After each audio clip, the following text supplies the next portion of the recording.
Ngayong umaga sa Kitchen Heat It, fusion ng dalawang Pinoy dish ang ating ihahain. Ang Adobo Bicol Express. Ihanda ang ingredients ng adobo.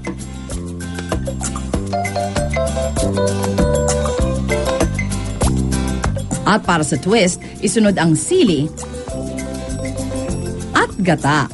Kaya ang pork adobo may kakaiba at malinamnam na lasa.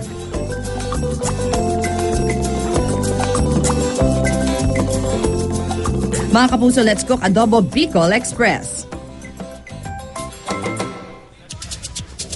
Extended ang saya ng Peña Francia Festival dito sa studio dahil ang bidang lulutuin sa ating Kitchen Heat It, isang certified Bicolano dish with a twist, ang Adobong Bicol Express. Para ituro sa atin yan, ang Masiramon na putay na yan. Kasama natin Chef Michelle Adriliana. Good morning, Chef. Good morning, Miss Suzy. Wow, Chef, excited kami dito sa ulam mo today.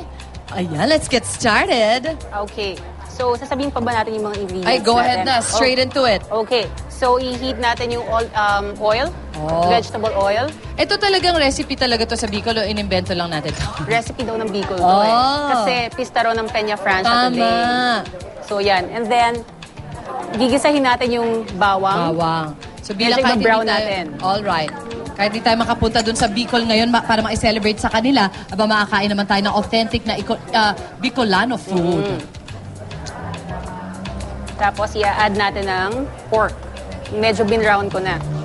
Pero yung pork na yan, inadobo na siya. Bin-round ko lang siya. Bin-round. Tapos dinagdagan ng konting toyo para for extra color.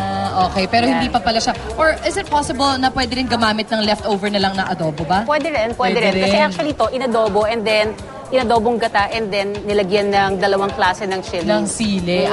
Okay. Yes. And then para pala doon sa mga televiewers natin, at least alam nila, we're using green chili fingers and then bird's eye chili. Oo, so yung siling pula at saka siling green. Iba-iba ang mga madaming klase ng sili. Oo. So itong bird's eye chili, ang green chili fingers pala may anghang siya na 5 to 10,000 Scoville heat unit. Yung Scoville heat unit, yun yung nagdedetermine ng heat na amount ng heat sa chili. Yun. Okay, so Ito yun mas naman, mild pa yung green, mas di ba? mild to. Ito naman, 10,000 to 100,000 Scoville Grabe! heat unit. O, konti Yun. lang lagay natin yan, Chef, ha? At So at least alam nila. At least lang may Correct. idea sila kung gaano kaanghang. Yung range na yun. At napakarami iba't ibang klaseng sili sa mundo. Yes, meron tayo chilies, jalapeno, madaming klase pa. Ayun, naamoy ko na ang bango. And then, ilalagay natin ating ginger, luya. May luya. Luya. Okay, medyo unusual yon. Ang adobo hindi kadalasan nilalagyan ng luya, no? Oh, may luya. Meron siyang luya. Para magbibigay siya ng ibang lasa. Ibang lasa. Oo nga, na-imagine ko para medyo kakaiba tong adobo. Sabagay, adobo na siya na ginataan, na maanghang ba? Ibang klaseng adobo nga ito. And then, ilalagay natin yung... Konti lang, Chef! Konti lang. Yan. Konti lang. Konti lang yan. Bilang marami dito ang may acid reflux na.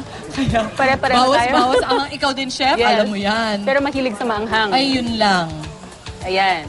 Tapos nun, ilalagay na natin yung...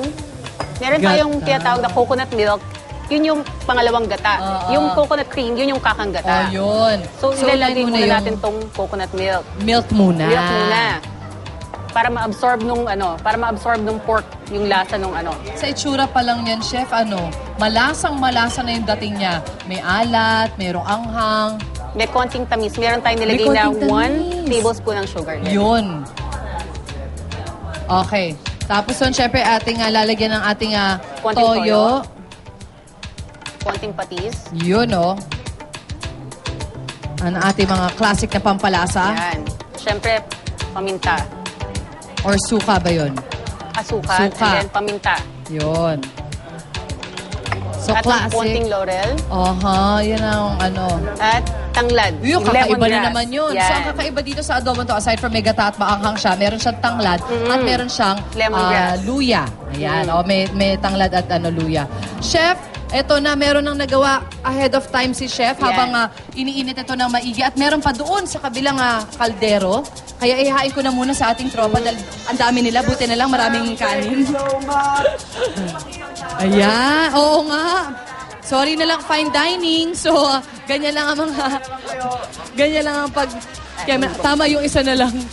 Yan. Habang niluluto ni Chef yung third batch na actually ng kanyang... sarap!